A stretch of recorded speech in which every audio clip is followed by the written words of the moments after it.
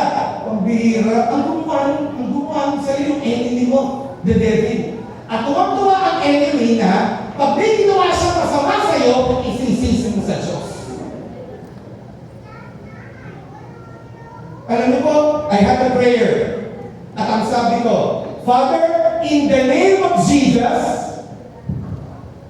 I do not allow mental sickness anymore to my mother. Bakit? Ninakaw na po ng sakit sa isip ang buong buhay ng nanay ko. Ninakaw na. At dumating kami sa time, nagpipicture taking kami sa bahay. Sabi ko, Nay, hindi. Alam mo, sabi sa akin ng nanay ko, JP, hindi na ako marunong umiti sa mga matitinding daanan ko sa buhay. Umiyak po ako. Eh, sino mananampalataya? Hindi niya kaya mananampalataya. Ikaw ang mananampalataya para sa pamilya mo. Yung time na yun, hindi kaya ng nanay ko mag-pray, pero kaya ko mag-pray. Kaya alam niyo po, ginawa ko ng time na yun, with boldness. Father, in the mighty name of Jesus, I forbid and I will not allow that mental sickness to control over my mother because ang sabi ng Panginoon is this. And by His stripes, we are healed. At alam mo ng time na yun, I'm taking over, hindi ko na pahinga na rin ang susunod ko.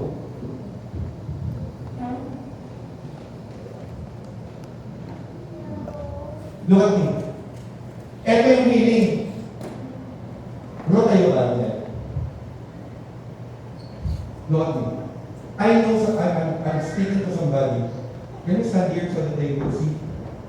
This is the healing. Get it. Itaas mo ganito. Ihuwa ko ng ganito. Look at me. Ito na yung healing ng nanay ko. Hindi kaya manalangin ng nanay ko. Ang nanay ko nasa estado baliw. Tumatakbo ng ubod-ubad, nangangagat, nananaksak. At sino ang may huwisyo nung time na yun para manampalataya? Kami, ako po. At nung time na yun, sinabi ko, kailangan nang matapos ito. Kaya ano ginawa ko doon? Lord, nandiyan na yung healing, yung susi, tinetake ko na, at gagamitin ko na. At alam mo yung susi, na dito sa Word of God, kay Journal, at nasa bibig mo. Kasi yung problema mo, pwede tumigil sa pamamagitan ng bibig mo sa pananampalataya mo. Pero kung hindi ka magsasalita at sasabihin mo, hinahayaan ko na lang to kasi bigay naman sa akin ko ng Diyos mali! Hindi siya titigil hanggat hindi mo sinasabing tigil! Nakakita na rin ng 10-wheeler truck, taas ang kamay. Bakit yung 10-wheeler truck? Pag mabilis ang takbo, may TDRO na payan, sabi ng TDRO. Yan din ang ginagawa niya. Nakawid kayo, sabi mo. Bakit tumitigil? Tumitigil because of the authority.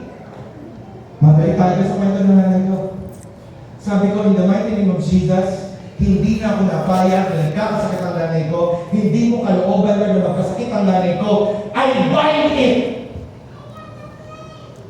At ang pinapayagan ko ngayon, gumaling na at marisot na ng nanay ko ang kapayapaan at kagalingan. I visited them one day. Sabi ng nanay ko, Josiah, can I invite you to Burgess, please? Sabi ng nanay ko, JP, tanda mo yung iniinom ko ng gamot na anin? Yes, Nay. I cannot explain it. Nanay ko po, magaling sa English. Nanay ko, teacher sa graduate ng UST, nagturo sa Liceo. No, Letran, if I'm not mistaken. Nagturo nanay ko sa Letran. Liceo Letran, if I'm not mistaken. Anyways, she's very bright. Sabi ni nanay ko, JP, yung iniinom ko na gamot na 6 na lang, hindi ko makipaliwanag. Hindi ko na iniinom yung isa. Ha? Sabi ko na, hindi ko na iniinom yung isa. Hindi ko na iniinom, yun yung papatulog. Kasi bigla akong nakatulog. Budget of closing. Budget of closing. Kami bitaw. Budget of closing. Kid. I need you to switch. Saka, balik. Sige ba? Kid, pabalikin mo pa. Sige ba? No. Rewind. Look at me. Okay. Walang bitaw ha. Sabi ng nanay ko, yung 6, 5 na lang hininom kong gamot. Binalikan ko yung verse. I tell you the truth, whatever you forbid, He will forbid. So anong nangyari, kung sinabi ko, hindi ko na pinapayagan na magkasakit sa isip ang nanay ko, ano ang ginawa ng langit? In the throne room of God, yes, Father, we forbid it too. At kung sinabi ko na, what I forbid is the healing, ano mo sabi ng langit? Yes, your mother will receive the healing. Bumalik ako, sunod. Alam mo, ang sabi, JP, tanda mo yung 5? 3 na lang ang iniinom kong gamot. From 6, ilan ang nabawas? 3. At ang sabi ng nanay ko, nawala ng mga bumubulong sa isip ko. At alam niyo po, ang nanay ko, may sign po siya nung schizophrenia. Na pag siya'y nakatulala, ang dami-dami bumubulong sa isip niya. Kapatid, minsan meron tayong spiritual schizophrenia. Ngunit sabihin nun, may bumubulong sa'yo na ang sinasabi sa'yo, wala nang pag-asa. Who told you? In Jesus, may pag-asa ka at binibigay ni Lord ang pag-asa. Pwede mo ba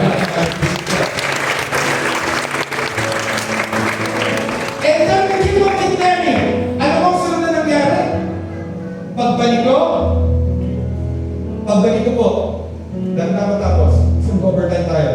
Pagbalik ko po, yung iniinom niya na 3, 2 na lang. At nung sumunod kong balik, yung iniinom niya na 2, 1 na lang. And for the glory of God, ngayon po, wala nang iniinom si Nanay Gabriela. Palakpakan natin si Jesus.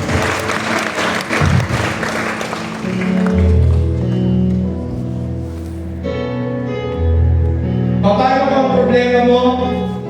Kakulangan, provision. Lagi kang depend. May mga transactions ka, hindi matuloy-tuloy. Bibitawan mo ang prayer na sana at ito lang sasabihin mo, ang pangako, my God shall supply all your need according to His riches and glory in Christ Jesus. Ano nga ang prayer mo? Binding. Father, in the name of Jesus, I bind the spirit of poverty and financial drain. Sinasahan ko ang pintuan sa devourer sa finances ko. At anong nilulus mo? I lose the favor of God and open doors of provision. I declare that I am a lender and not a borrower.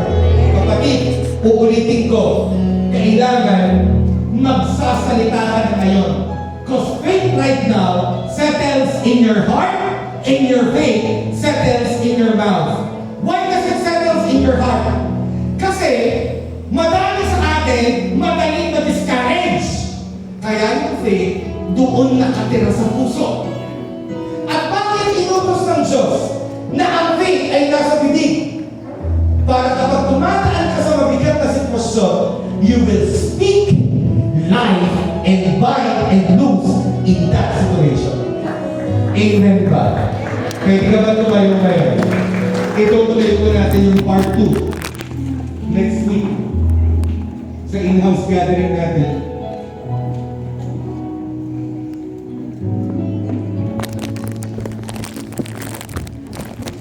There's somebody right now you are in a recurrent, occurring, tuloy-tuloy, na sadness, na iyo lang niyakap at ginawa mo na yung permanent. There's somebody right now, you have lost already the desire to come to God. Bakit? Ang pakiramdam ko, Pastor Pao, I'm always defeated. There's somebody, you have been searching for love. There's somebody who just need rest. Kasi ang sabi mo, Pastor Paulo, pagod na talaga. Right now, we will go into bind and we will go into lose. Ready ka? Ready ka? Thank you, Jesus. We'll do something different right now, ha? April leaders? Okay. Ito, huwag ka mahihiya, ha? Huwag ka mahihiya. Taas ang kamay, hindi ka pumunta dito sa unahan. May tatabi lang sa'yo. Taas ang kamay, for the past week or weeks, you are really in that state of loneliness.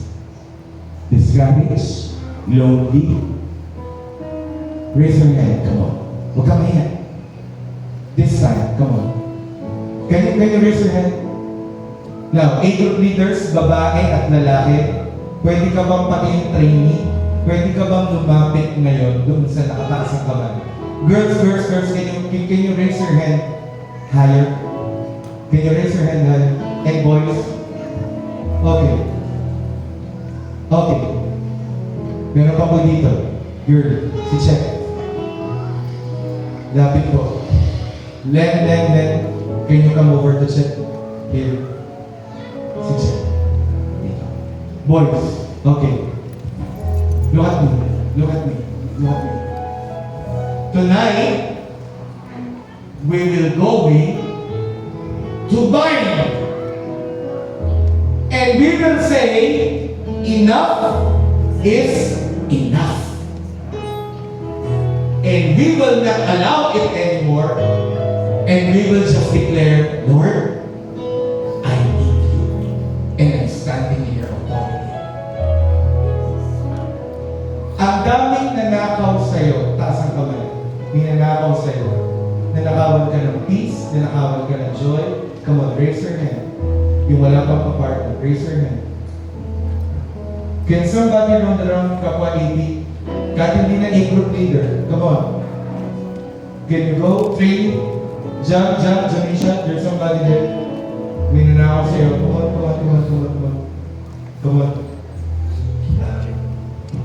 Look at me. Somebody need here a fresh start. Ang kailangan mo bagong simula. Sino yun? Taas ang kamay. Sino yun? Come on. Meron ditong girl. May girl dito. God. Okay. God will do something. Are you ready? We're going to pray. Now, last but not the least. Sino dito? You just want right now the end of drought in your life. Spiritual drought, financial drought, all droughts that you're encountering. Come on, raise your hand. Come on. Tabihan niyo po. Come on. Tabihan niyo po.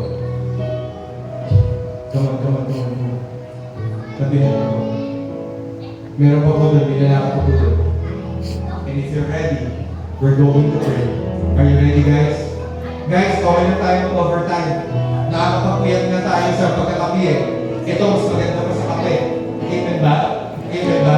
Now, I want you, ngayon, kung wala ka pa partner, I want you to get a partner right now. Kung lumapit ka na pa partner.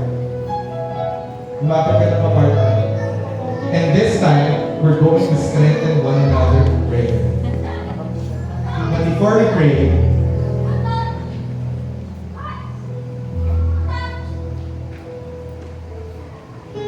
Look at Pastor Pablo.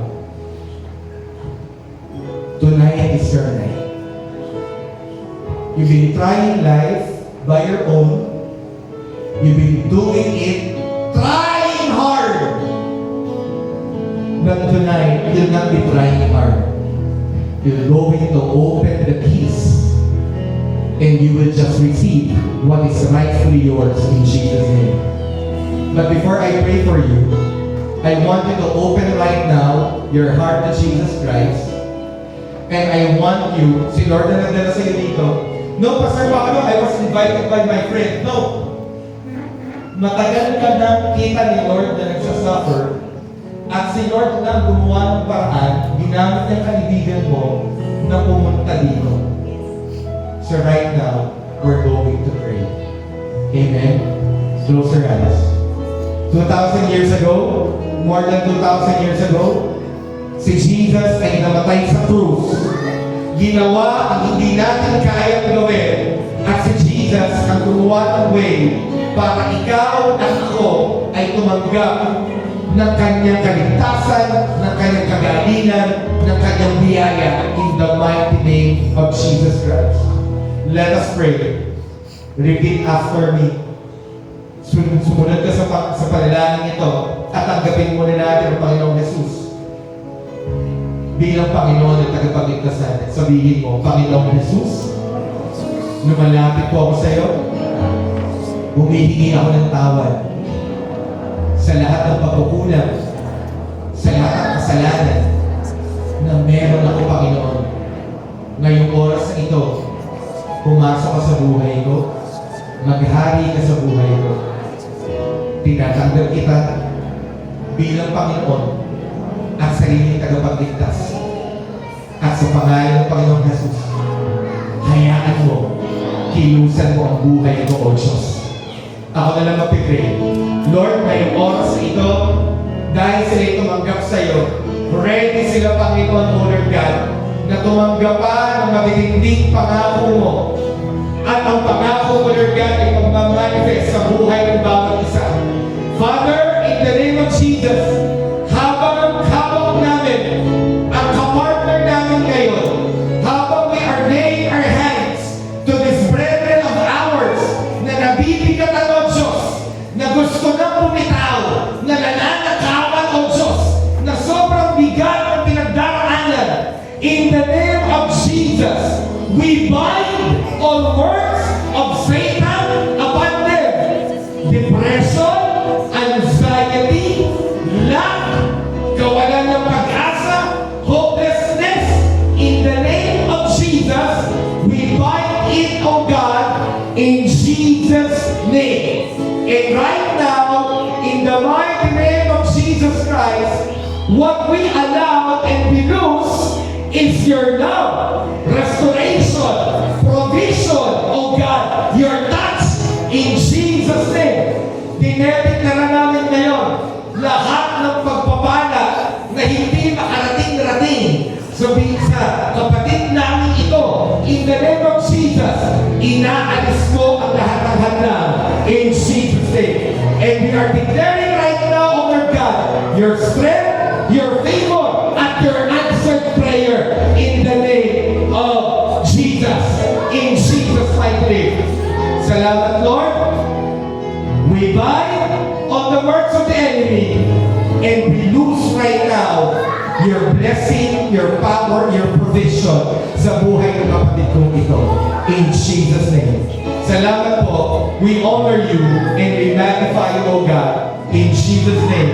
This we pray. And everybody say, Amen, Amen, and Amen. Pagba natin sa kapatid. Look at me, church. This is the moment. Ito pong buong series natin, pinakakaiba sa mga series na pinag-aralan natin before. Because we will go into practice right now, faith right now, we're going to speak right now in our mountains. Kapatid, dati-dati, lumalapit tayo sa Panginoon, Lord, move the mountains for me. Now it will be different. The Lord has given you the authority and you will speak to that mountain, mountain, move so that I could pass in the name of Jesus Christ. Can we give the Lord the best clap? At ngayon, pwede tayo magpupuya. Because pupunta tayo sa second part po ng ating program, which is the last part of our program for tonight, which is